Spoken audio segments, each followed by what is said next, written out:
কোথায় আছে? এক্ষুনি তো এখানেই ছিল, বাইরে মনে হয় চা খেতে গেছে ম্যাডাম। তাড়াতাড়ি ওকে ডেকে নিয়ে এসো। ঠিক আছে ম্যাডাম।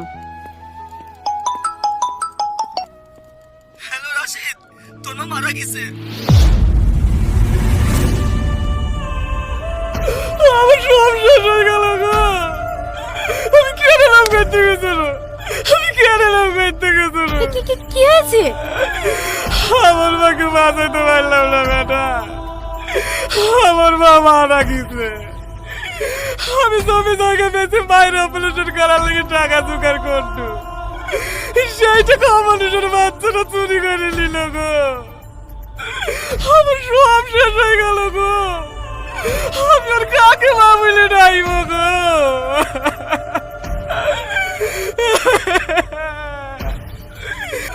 আমি নিজের মতো তোমাকে শেষ করে কনস্টেবল, তুমি অনেক হসপিটালে পৌঁছে দিয়ে এসো। চলেন ভাই।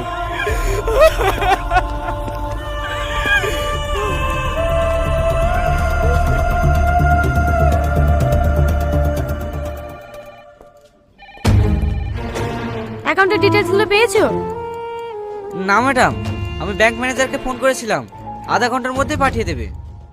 তাড়াতাড়ি বলো, নাহলে ম্যানেজারকে অ্যারেস্ট করতে বাধ্য হব। ঠিক আছে ম্যাডাম।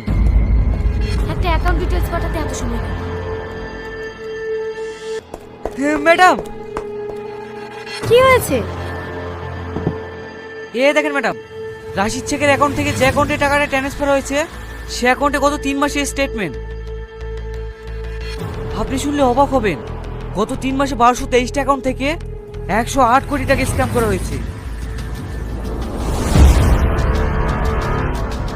108 কোটি? হ্যাঁ ম্যাডাম, আর এটা শুধু ওয়েস্ট বেঙ্গল থেকে নয়, ইন্ডিয়ার সমস্ত জায়গা থেকে করা হচ্ছে। I see. শুধু তাই না ম্যাডাম, গত মাসে একটা মেয়ে ছিল না, তার ব্যাংক অ্যাকাউন্ট হ্যাক হয়ে গেছিল বলে ওই অ্যাকাউন্টে 30 লক্ষ টাকাও এই অ্যাকাউন্টে ঢুকেছে। বলো কি শাহিন, আমাদের চোখের আড়ালে এত বড় একটা স্ক্যাম হয়ে যাচ্ছে, অন্য ডিপার্টমেন্টের চোখে পড়েনি। এটা একজনের কাজ নয় ম্যাডাম, এর সঙ্গে আমাদের ডিপার্টমেন্টের লোকও জড়িত আছে। এটা একটা বড় গ্যাংয়ের কাজ, আর এই গ্যাংয়ের মাস্টার মাইন্ড এই অ্যাকাউন্ট হোল্ডার। হ্যাঁ, এর কোনো ছবি আছে? হ্যাঁ ম্যাডাম, এর অ্যাকাউন্টে যে পাসপোর্ট ছবিটা ছিল সেটাও আমি নিয়ে নিয়েছি। এই দেখেন।